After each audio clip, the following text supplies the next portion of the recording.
बीमारियों की बात करें ना सर, एक सेंटेंस मैं एक सेंटेंस उसे मैं अपने स्टूडेंट को पढ़ाता हूँ, लेकिन वो मैं अपनी काउंसलिंग में यूज करता हूँ। 2 ही सेंटेंस आपके जीवन को बदल सकते हैं। अच्छा। कोई भी बीमारी है, 2 सवाल लेके घूम जाइए, अगर किसी आस दोस्त को भी है। Number 1, what needs to happen for you to heal now? ऐसा क्या घटित होना चाहिए तुम्हारे जीवन में कि तुम हील हो जाओ? ओके। पता है एकदम से उस आदमी ने क्या किया, जिसके साथ मैं अभी कर रहा था, जी। सऊदी से आया जी, था जी। ट्रेवल करके दुबई में। उसने कहा, sir only just one thing, you have got it, I must forgive my father. Excellent. तो मैंने कहा, तो if you forgive your father will you heal yourself? He said yes. I read, मैंने लिखा, मैंने कहा ये तुम पढ़ नहीं पा रहे होगे पर मैंने लिखा है, जो कहे I mean you have to follow it. Absolutely. और बताओ, दूसरा मैंने, when your disease started, what exactly was going in your life? जब आपकी ये बीमारी शुरू हुई, आपकी जिंदगी में क्या चल रहा था? उसने कहा lot of stress। उस स्ट्रेस ने तुम्हारा क्या ले लिया? और उसने एक ही वर्ड बोला, the vision of living life। और उस विजन से आंखें चली गई। मतलब गुस्से से आदमी की आंखें चली गई। सर गुस्सा क्या नहीं कर सकता आपके लिए? सारी जितनी एलर्जीज हैं, जो तो ऑटो इम्यून है या फिर और इम्यूनिटी का मारना है, सब गुस्सा। आई मीन जब भी आप बेकार की स्टेट में होंगे, it is your state. Disease is just I mean state converted into your body. But गुस्सा इतना ज्यादा डैमेज कर देता है सर, कैसे? मैं आपको सिंपल सी बात समझिएगा कि अगर आपके मन में कोई भी तनाव है सर, ठीक है ना, पहला काम तनाव जो करता है वो आपकी हाइपोथैलेमस, एक जिसको आप क्राउन चक्रा कहते हैं, उसको मैसेज देता है कि हम खतरे में हैं, I am not feeling okay, मुझे गुस्सा है या मुझे फियर है या मुझे कुछ भी है। इमीडिएटली आपकी हाइपोथैलेमस आपकी बॉडी में fight and flight mode create करती है। एब्सोल्युटली। क्योंकि वो इसलिए करती है कहीं आप फ्रीज ना हो जाओ। There are not 2 F, there are 3 F।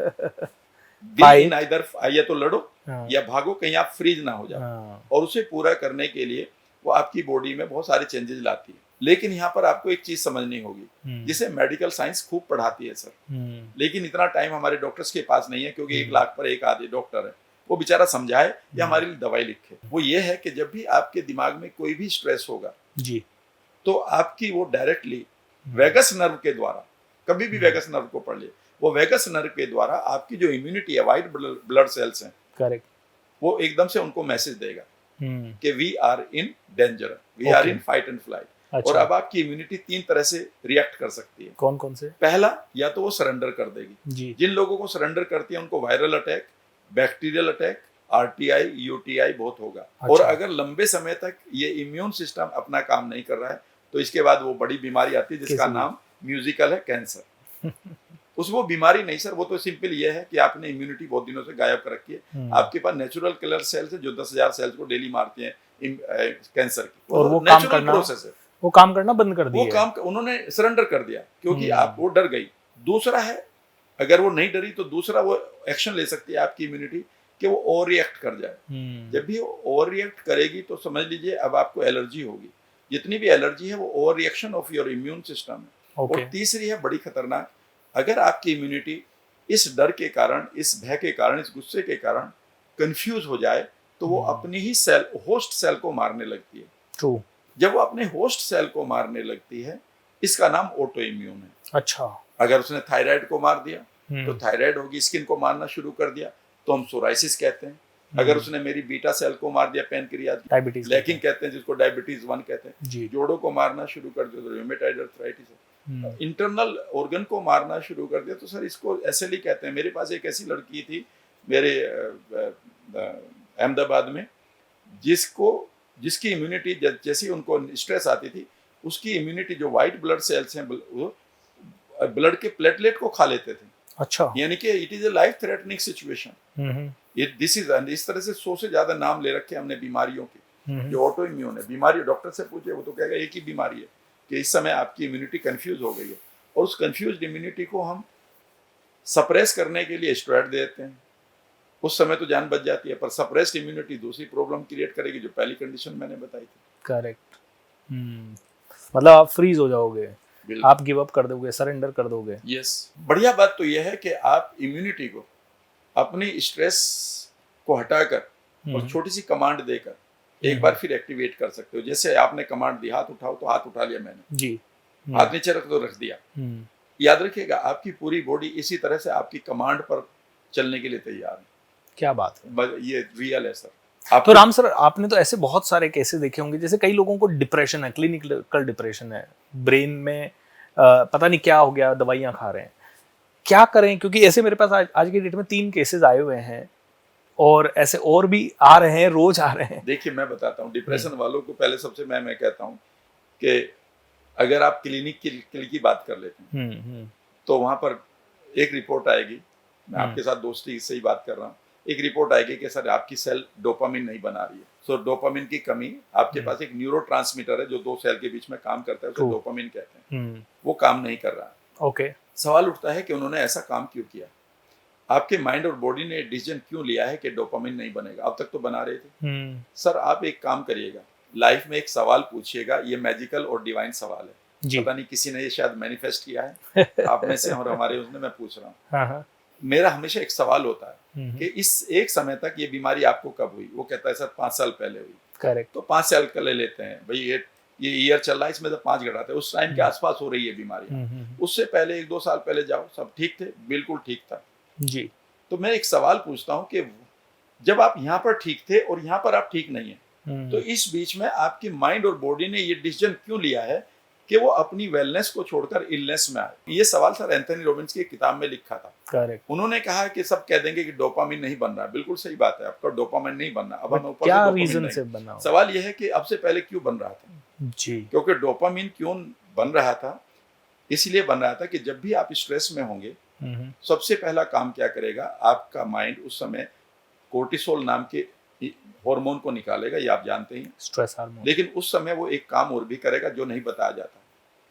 किसी भी किताब को पढ़ लीजिएगा मेडिकल की, जैसे ही आपका कोर्टिसोल शुरू होगा, तनाव में जब आप हैं, उस समय जब से कोर्टिसोल शुरू हो गया, तो उस समय आपके जो डोज केमिकल्स हैं, dopamine, oxytocin, serotonin, endorphins and human growth hormone, ये पांचों के पांचों इमीडिएटली बंद हो जाएंगे। या तो ये चलेगा या ये चलेगा, ये डिजिटल है।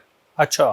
तो इसका मतलब है कि जब आपने स्ट्रेस को लंबे समय तक ले लिया है, तो आपका माइंड बगैर डोपामिन के जीना सीखना शुरू कर, कंडीशनिंग हो गई, उसकी कंडीशनिंग हो गई। ओके। अब सवाल उठता है कि इस डोपामिन को मैं कैसे ठीक करूं? भैया मैं आपको एक बात बता रहा हूं, डिप्रेशन में मैं ये नहीं कह रहा हूं कि मैं किसी किसी को चैलेंज कर रहा हूं, लेकिन आप डिप्रेशन वाले आदमी को एक होप दीजिएगा कि आपके ब्रेन एक बार फिर डोपामिन बनाने को यूज करने के लिए तैयार है। वाओ। पहली बात करना इतना सा है कि असम 4 या 5 चीजें मैं बताऊंगा, उनको करके देख लें। नंबर 1 है पास्ट की पेनफुल मेमोरी हटा लें, जो एनएलपी से हटाई जा सकती है। आपके पास कोई ना कोई ब्रेकअप पड़ा है, फेलियर पड़ा है, आपके पास कोई ना कोई पास्ट का ग्रीफ पड़ा है, कोई रिवेंज पड़ा है जी, कोई हर्ट पड़ी है, कोई एब्यूज पड़ी है, कोई सपना टूटा पड़ा है। पास्ट का मतलब इस मोमेंट से पहला। करेक्ट। उन मेमोरीज को आप डिसएम्पावर कर सकते हैं जो मैंने की थी। जब मुझे माइग्रेन था, मुझे ये सारी बीमारियां थी, मेरे पास पास्ट की बहुत पेनफुल मेमोरी थी। Correct. I lost my father when I was only 9-10 years old. और पूरी जो उस समय की सिचुएशन में गांव में देखा करता था घर में, तो वो एक बहुत सारे दर्द भरी थी। जैसे ही मैंने उन मेमोरीज को हटाना सिखाया, तो एकदम से मुझे लगा कि ये तो डिसएम्पावर हो गई है, और उन्होंने मुझे परमिशन दे दी कि मैं अपने राइट हार्मोन को पैदा करना शुरू कर दूं। कुछ बहुत बड़ा मैजिक नहीं किया था मैंने। दूसरी चीज है, प्रेजेंट में आपकी सेल्फ इमेज तो बर्बाद नहीं कर दी गई है। यानी कि आप ऐसे किसी रिश्ते में तो नहीं है जहां पर आपको बताया जा रहा है कि यू आर अनवर्दी। आजकल हम रिश्तों में फंसे हुए हैं सर। ऐसे कई बार हमारे पार्टनर होते हैं जिनको हम नार्सिसिस्ट कहते हैं। एब्सोल्युटली सर, आपको एक बहुत ही खतरनाक सा मैं डाटा देना चाहूंगा। खतरनाक डाटा ये है कि 1970s में अमेरिका में 10 में से 7 नार्सिसिस्ट थे। यानी कि 7 कपल तो खराब हो गए ना। मतलब आदमी कहता है मैं ही इंपॉर्टेंट हूँ, मैं ही इंपॉर्टेंट हूँ, इतना ड्रामा करता है कि तुम्हें जीने ही नहीं देता, जीने ही नहीं देगा। आज मैं सर एनएलपी में ऐसे लोगों की हेल्प कर रहा हूँ और गर्व से कह सकता हूँ जो नार्सिज्म के विक्टिम है। इतना बड़ा मार्केट है ये यहाँ पर। लेडीज जीना चाहती है, आदमी जीना चाहता है, ये नहीं कि वो मेल या फीमेल है। तो आपके कहीं ऐसा तो नहीं आप नार्सिस्टिक पर्सनालिटी के शिकार हैं, और अगर आप विक्टिम हैं तो याद रखिएगा आप डिप्रेशन के शिकार नहीं है, इसके विक्टिम हैं। तो अपनी बाउंड्री को सेट करना सीखिए। भले ही उस आदमी को ना छोड़ें, पर आप जीना सीख सकते हैं। तीसरी चीज सबसे बड़ी इंपॉर्टेंट हो सकती है सर, कि आपने फ्यूचर को खो दिया है। Okay. जिंदगी में सबसे बड़ा वर्ड होता है होप हमारे लिए, और जी। होप कुछ नहीं है, हमारा फ्यूचर है। जब हम अपने फ्यूचर के फ्रेम्स को खो देते, कई बार मैं लोगों से पूछता हूँ, जरा सा नुकसान हुआ नहीं, जरा सा रिश्ता टूटा नहीं, जरा सा कुछ ब्रेकअप हुआ नहीं, मैं एकदम से पूछता हूँ, how do you see your future? Very dark sir. इसका मतलब है आपके माइंड ने मान लिया ना कि आगे कुछ नहीं है, तो रिश्ता डिप्रेशन मतलब में जाएगा। और करेक्ट। डिप्रेशन का सर से एक बढ़िया बात बताता हूँ मैं आपको। मेरे गुरु ने बताया था कि डिप्रेशन की जो पूरी फॉर्म है वो डी एक्सप्रेशन है। आप अपने आप को एक्सप्रेस करना चाह रहे थे, कहीं किसी वजह से रुक गए, लॉस की वजह से रुक गए, शादी की वजह से रुक गए, ठीक है ना। पहले आप बिंदास थे, किसी सिचुएशन में आप रुक गए हो, अभी आप एक्सप्रेस नहीं कर रहे। उन्होंने कहा अपने आप को एक्सप्रेस करो, खेलो, लिखो। इनफैक्ट राम सर, यहाँ पे मेरे को एक मेमोरी याद आ रही है। एक लड़का हमारे वर्कशॉप में आया था, हमारा हैप्पीनेस रिट्रीट था, एक रात पहले वो लोग आ गए थे। तो अगले दिन जब मैं प्रोग्राम में गया तो लोगों ने मुझे बताया, सर ये लड़का सुसाइडल है, एक्सट्रीम डिप्रेशन में, इस पर विशेष ध्यान दीजिएगा। और मैंने बेसिक एनएलपी और एनएलपी का मास्टर प्रैक्टिशनर बहुत पहले किया था, लेकिन मैं आप जितने उसको यूज़ नहीं करता। मैंने उसको उस समय, मेरे को यही याद आया कि इस आदमी को बहुत ज़्यादा, इसको एक तो प्यार मिलना चाहिए इस पूरी 3 दिन में, इसको बहुत ज़्यादा नचवाना है, एक्सप्रेसिव करवाना है इसको। 3 दिन ये करवाया and third day he was absolutely, लोगों ने कहा ये इसका डिप्रेशन कहाँ चला गया। बिल्कुल। लेकिन एक घटना हुई, तीसरे दिन सुबह उसने अपने पापा को बताने के लिए कॉल किया। उसकी मदर की एक डेथ हो गई थी, वो भी डिप्रेशन से, और उसके फादर ने फोन करते, कहाँ चला जाता है तू, पागल हो गया है, कैसे किस वर्कशॉप है। वो वापस से उसी डिप्रेशन की स्टेट में चला गया। फिर हमें आधा दिन लगा उसको निकालने के बाद, और उसके बाद 2 महीने बाद वो वापस वर्कशॉप में आया and he was absolutely normal. Sir आपने उसका जो सूखा हुआ फाउंटेन था ना डोपामिन का, करेक्ट, आपकी बॉडी तो जानती है ना सर, दोबारा बना लेगी वो तो। सर एक वर्ड है मेडिकल साइंस में जिसे मैं उसी के ऊपर एनएलपी लगाने वाला हूँ आने वाले टाइम में। उसका वर्ड का नाम है होम्योस्टेटिस। अच्छा। तो मैं एनएलपी अभी बना रहा हूँ, होम्योस्टेटिस एनएलपी।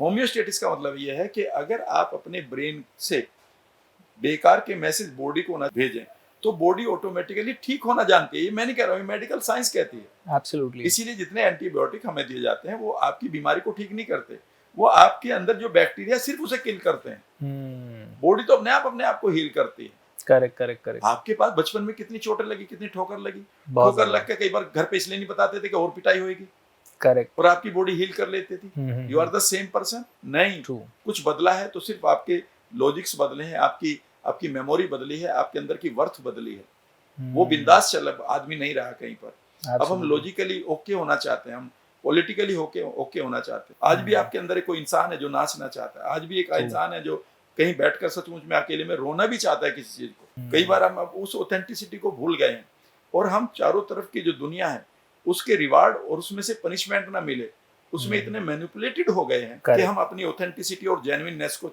भूल चुके हैं। इसीलिए आपका एक्सप्रेशन लोगों का खत्म हो गया, क्योंकि आप जेन्युइन नहीं है, आप एक्टिंग कर रहे हैं।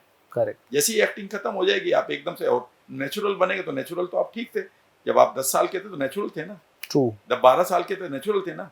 कितनी चीजें बेकार की खा लिया करते थे, कितनी मिट्टी खाया करते थे, कभी धोया था कोई आम, कभी कितने लड्डू खाया लिया करते थे, इंतजार करते थे गाँव में किसकी तेरी होनी चाहिए और किसका मुंडन होना चाहिए, लड्डू मिलेंगे। आज 1 चम्मच शुगर से हमारी गड़बड़ हो रही है। करेक्ट। क्या बदल गया? बहुत कुछ बदल गया, सब कुछ ये अंदर से ही। एग्जैक्टली। तो राम सर, एक सिचुएशन है ना, प्रैक्टिकल रिलेशनशिप की सिचुएशन है। एक लेडी है, 3 बच्चे हैं, हस्बैंड है। हस्बैंड बहुत ज्यादा मतलब सप्रेस करता है वाइफ को, है ना, कुछ करने नहीं देता, कुछ करना चाहती है तो रोकता है। वाइफ इतनी परेशान हो चुकी है कि वो कहे कि मुझे डिवोर्स चाहिए। डिवोर्स का नाम लिया तो खुद को काटने लग जाएगा, खुद को मारने लग जाएगा, बोला तू मेरे को मारना चाहती ना, ले मैं मार देता हूँ अभी। अब ये जो सिचुएशन है, इसमें पहली चैलेंज तो ये है कि वो आदमी जो है वो तो सोच रहा है कि मैं ठीक हूँ, वो हमारे न राम सर के पास आने को तैयार है, ना BSR के पास आने को तैयार है। उसको ऐसा बोल भी दिया जाए कि तुझे चलना है तो भी वो उसी चीज पे। अब वो वाइफ अगर आना चाहे तो उसको भी रोकना चाहे। अच्छा, वो वाइफ हमारा प्रोग्राम भी कर ले तो इस आदमी को कैसे सुधारे, क्योंकि वो ना डिवोर्स ले पा रही है, क्योंकि वो आदमी इस तरह के ड्रामास टेंट्रम्स कर रहा है। तो ये एक बहुत ही प्रैक्टिकल सिचुएशन है। कई बार मेरे पास भी ऐसी कॉम्प्लिकेटेड सिचुएशंस आ जाती है। मेरे पास तो 90% यही है। करेक्ट। तो क्या इसमें हम हेल्प कर सकते हैं? एक वर्ड है सर हमारी लाइफ में, पहले उस वर्ड को ही समझा देता हूँ। वो है enough is enough. Enough is enough. तो कई बार मेरे एक मेंटोर कहा करते थे, इस इनफ में दूसरे इनफ की जरूरत क्या है? तो हम इंतजार करते हैं कि अभी तो मेरा पैर गोबर पे आया, तो इनफ इज नॉट इनफ। अब ये घुटनों तक अभी इनफ इज नॉट इनफ, अब गले तक आ नाक गया, तक आ गया, अब मैं क्या करूं? Now enough is not enough. Correct. भाई ये तो कितने भी बढ़ा लो। देखिए सिंपल सी बात ये है, आज वो इस चीज को रियलाइज कर रही है, लेकिन वो कैरेक्टर पहले दिन जान चुकी थी, लेकिन उन्होंने सोचा कि मैं बदल दूंगी। उनकी एक पॉजिटिव इंटेंशन थी, या उनके पास मजबूरी रही होगी कि मैं नहीं निकल सकती इस रिश्ते से क्योंकि मैं फाइनेंशियली ओके नहीं हूँ। अब यहाँ पर उन चीजों को छोड़िए, अब मैं यहाँ पर आता हूँ। पहली बात, जैसे वो डिवोर्स को कहेगी, वो हाथ काटेगा, वो ड्रामा करेगा, ये कंप्लीट नार्सिज्म है। वो नार्सिस्टिक बिहेवियर है, वो न तो उसको छोड़ेगा और ना ही रहने देगा। रोजाना उस लेडी का दम घुटेगा, रोजाना उसको चोकिंग होगी, रोजाना ऐसा लगेगा वो दमे की अस्थमा की पेशेंट हो गई है। उसको एलर्जी तो हो ही चुकी है, मैं पक्का बता रहा हूँ। ओके। उसकी नींद खराब हो चुकी है, उसका डाइजेशन, उसके गट बैक्टीरिया बर्बाद हो चुके हैं इस स्ट्रेस की वजह से। अब सवाल उठता है कि अब वो क्या करे? करेक्ट, ठीक है ना। पहली चीज है कि वो अपने आप को इमोशनली डिटैच करे। अगर वो बाहर भी नहीं जा सकती, कई बार सिचुएशन ऐसी है कि आपके मायके में ज्यादा कुछ नहीं है, आपके पास पैसा भी नहीं, मायके से भी सपोर्ट नहीं है, पैसा भी नहीं है, फिर आप क्या करें? पहला काम उन्हें इमीडिएटली करना चाहिए कि पहले तो ये रियलाइज करें कि ये आदमी ठीक नहीं होने जा रहा है। ये ठीक नहीं होगा, क्योंकि उसकी सबसे पहले नार्सिस्ट की पहली रिक्वायरमेंट ये होती है कि मुझे वैलिडेट करो कि मैं ही ठीक हूँ, और मैं तुम्हें प्रूव करूंगा कि तुम बीमार हो, और तुम बीमार इसलिए मतलब तुम गलत हो, और जब तुम माफी मांगोगे, भाई वो माफी दूसरा आदमी मांगता है, भाई मेरे से माफी हो गई, मेरा सर फट रहा है, मैं ही माफी चाहता हूँ। देखो मैं कहता ना, तुम माफी इसलिए तो मांग रहे हो, तुम गलती हो कर रही हो, तो वो उसे तो एक अपनी पर्सनालिटी को नंबर 1 रखना है। अब इसको पहला काम इस लेडी को क्या करना चाहिए कि इसको अपने आप को एक बबल में देखना चाहिए, डिवाइन बबल में, और उस आदमी को बाहर देखे और उसे इमेजिन करें कि उसके शब्द जो इसकी तरफ आ रहे हैं पास्ट के भी, वो वापस जा रहे हैं, इसका बबल जो है उन्हें फेंक रहा है वापस। इस तरह से ये रोज करेंगी। दूसरी चीज है, जितनी भी आवाजें, टेम्पोरल लोब इनका भर चुका है, कभी पूछेगा कि टिनाइटिस भी हो गई क्या? टिनाइटिस का मतलब है कि वो आवाजें हर टाइम चलती रहती हैं, बंदी नहीं होती। ठीक है ना। उनकी एक्सरसाइज होती है एनएलपी में कि उनको खाली कराया जाता है। ट्रू। ठीक है ना। तीसरा है, वो अपने फ्यूचर को एक बार ब्राइट देखे। और सर चौथी चीज तो एक करनी पड़ेगी, उसे एक दिन कहना पड़ेगा कि देखिए कुछ चीजें मैं मानूंगी एक पत्नी होकर, लेकिन कुछ चीजों को मैं अपने लिए करूंगी। और आज से वो अपने लिए कोई ना कोई तरीका ढूंढे, अपने पैसे को कमाने का, अपनी फाइनेंशियल स्टेबिलिटी का। लेकिन यहाँ पर एक बहुत बड़ी चैलेंज आएगा। वो आदमी को जैसे ही पता चलेगा कि ये अपने पैरों पर खड़ी हो रही है, वो सारे ड्रामे कर देगा, वो बीमार पड़ जाएगा, वो हंगामा खड़ा करेगा, वो घर छोड़ के जाएगा, वो इसे मनाएगा कि तुम ये ना कर। लेकिन यहीं पर सारे जो लेडीज हैं, और उस समय वो पूरा ये भी कह देगा कि भाई आज से मैं ये नहीं करूंगा, तू जो चाहेगी सारे वायदे करेगा। वो he will become the best soulmate, ताकि आप डाइवर्ट हो जाओ। करेक्ट। लेकिन इसे इन लेडीज को पता होना चाहिए, इस लेडी को पता होना चाहिए कि ये नहीं सुधरेगा, ये सिर्फ तुम्हारा टाइम खराब कर रहा है। ऐसे में इन्हें कोई स्किल सीखनी चाहिए, चाहे वो कोई आई मीन कोई स्किल जिससे वो पैसा कमाए। मैं कई लेडीज को जानता हूँ जिन्होंने या वास्तु सीख लिया, फिर एनएलपी सीख ली, फिर मैंने उनसे कहा टैरो भी सीख लो। और अब राम सर जो दोनों मेरे केसेस है ना, उनमें दोनों लेडीज अच्छा कमा रही हैं, फिर उसके बाद भी। हाँ, फिर अब मैंने सब कुछ खैर मेरी पूरी एनालिसिस कहती है कि भाई अब डिवोर्स ले लो, लेकिन मुझे डर लगता है कभी ये बोलते हुए, क्योंकि कल को 50 बार आपने कितने डिवोर्स करवाओगे, ये वाली बात हो जाएगी। मैं बता रहा हूँ सर, फिर they are enjoying their miseries also. Sir एक टाइम आता है, देयर आर 2 कैरेक्टर्स। मैं आपको बताता हूँ, एक कैरेक्टर होता है सैडिस्ट, जिसे दूसरे को सताने में मजा आता है। एक होता है मैसोचिस्ट, जिसे पिटकर मजा आता है। अच्छा, याद रखिएगा, ये जब भी आपको लवली कपल मिलेंगे ना, with due respect to everyone, ये सब के लिए नहीं जनरलाइज, लेकिन अधिकांश जो लवली कपल मिलेगा, समझ लीजिए एक सैडिस्ट है इसमें और एक मैसोचिस्ट है, इसलिए बढ़िया है। अगर ये दोनों सैडिस्ट हो जाएं तो तलाक हो जाएगा, और दोनों मैसोचिस्ट होंगे, वो उसे उकसाएगा यू हिट मी, वो उसे उकसाएगा यू हिट मी। याद रखिएगा, अब उन्हें इस चीज में मजा आ रहा है, बिकॉज दे आर कंडीशनड। ये उनकी डाइट बन चुकी है कि उनको डांट पड़े, और उनको इस चीज से मजा आ रहा है। नहीं तो अगर वो कमा रही हैं, अब तो उन्हें कोई मतलब ही नहीं है, फिर वो suffering has become their choice. Okay यहाँ पर उन्हें कहिएगा, या अगर वो सुन रही है तो मैं सभी से कहूंगा कि आप अपने आप को सेल्फ रिफ्लेक्शन नाम की टेक्निक करिए। आप अपने आप को देखिए दूर से और इमेजिन करिए कि आपके सामने एक गिलास वॉल यहाँ है और एक गिलास वॉल और आ गए और उसके परे आप देख रहे हो, और आप 2-3 घंटे के लिए बैठ जाओ और देखो कि मैंने पूरी लाइफ में ये जो आदमी है, जो मैं ही हूँ उधर, द अदर यू है, ये कैसे जी रहा है, ये किन किन बिहेवियर को कर रहा है, इसकी थिंकिंग, इसकी सोच, इसकी आइडेंटिटी, इसके रोजाना के एक्शन क्या है, इसकी हैबिट क्या पड़ गई है। जैसे आप दूर से देखेंगे तो सेल्फ रिफ्लेक्शन शुरू हो जाएगा जी, और तब पता चलेगा कि मैं कितना इस गेम में हमारा मैं भी खुद ही मजा कितना ले रही हूँ। बट राम सर यहाँ पे फिर लगता है कि इस गेम से बाहर निकलने का फिर डिवोर्स एक रास्ता हो सकता है।